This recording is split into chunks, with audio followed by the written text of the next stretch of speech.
Hi there, part 8 में आप सभी का वेलकम। जैसा कि आपको कॉपी और पेन लेकर बैठ जाना है, लिसन केयरफुली, ध्यान से सुनना है और उसके बाद लिखना है। ऐसा करने से आपकी लिसनिंग और राइटिंग स्किल इम्प्रूव होगा। तो शुरू हो जाइए, जैसा जैसा हम बोलते जाए वैसा वैसा आपको लिखना है। तो लिखिए, it wasn't me full stop, you have to trust me, full stop, okay, comma, I am going to let you off the hook this time. एक बार और बोलते हैं, it wasn't me, you have to trust me, okay, I am going to let you off the hook this time. अब screen पर आपके सामने complete sentences है। आपने जो भी लिखा है उसे यहाँ से मैच कीजिएगा।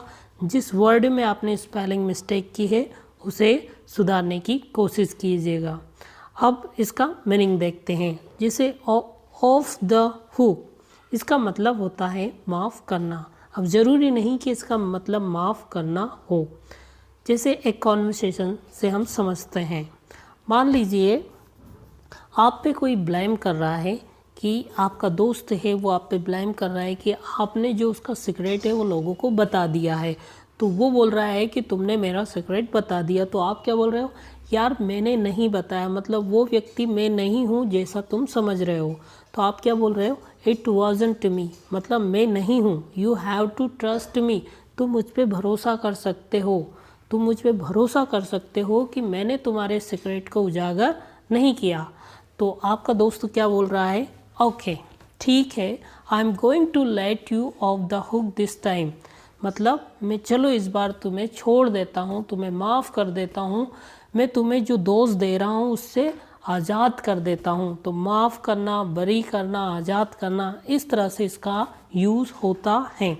तो ऑफ द हुक का मतलब यहाँ पे माफ़ करना भी आप समझ सकते हो। यहाँ पे हमने वाजंट को शॉर्ट में लिखा, वाज नॉट को शॉर्ट में लिखा है वाजंट। इसी तरह से आम को, आई एम को शॉर्ट में लिखा है आम। नेक्स्ट स्लाइड में देखते हैं। यहाँ पे हमने एक वर्ब का यूज़ किया है लेट। इसकी अलग अलग फॉर्म्स होती हैं। थोड़ा सा हिंट दे देते हैं। LET ऐसी जो वर्ब होती हैं, देखिए लास्ट में टी है। टी क्या है, एक कॉन्सोनेंट है।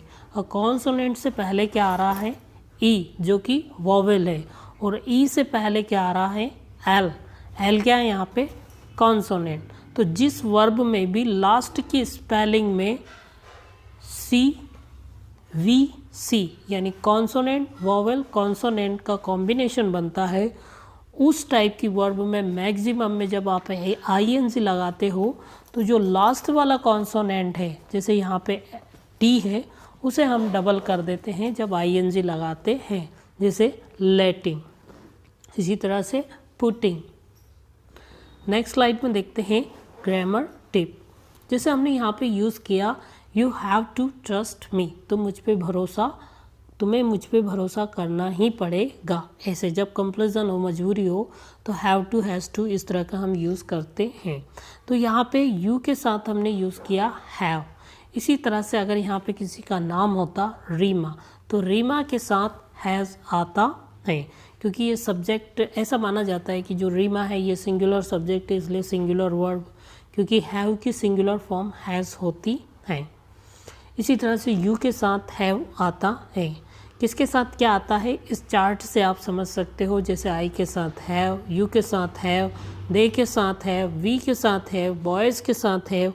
इसी तरह से ही के साथ हैज़, सी के साथ हैज़, इट के साथ हैज़, रीमा के साथ हैज़, और आ बॉय यानी कोई सिंगुलर हो तो उसके साथ हैज़, इस तरह से आता है। अब खुद से इंग्लिश बनाने की कोशिश करें।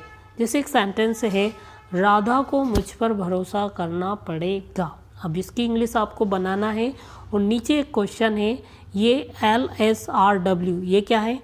L for listening, S for speaking, R for reading और W फॉर राइटिंग। इसको शॉर्ट में हम बोलते हैं LSRW। इसकी एक प्लेलिस्ट में सीरीज़ भी बनाई है, वहाँ पे पार्ट 7 और पार्ट 8 तक हमने डाल दिए हैं, और आगे जितने भी पार्ट होंगे वहाँ उस प्लेलिस्ट में आपको सारे पार्ट मिल जाएंगे। तो अब आपको बताना है कि ये कौन सा पार्ट है।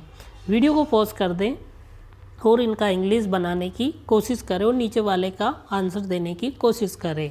तो चले हम बता देते हैं, Radha has to trust me, और ये LSRW का कौन सा पार्ट है? तो ये पार्ट 8 है। अगर इससे पहले वाले पार्ट 7 तक आपने नहीं देखा है तो प्लीज़ देखिएगा, और हर पार्ट को देखने से पहले कॉपी और पेन ज़रूर लेकर बैठ जाइए। आई होप कि इस वीडियो से आपको बहुत कुछ सीखने को मिला होगा। Thanks for watching and see you next time.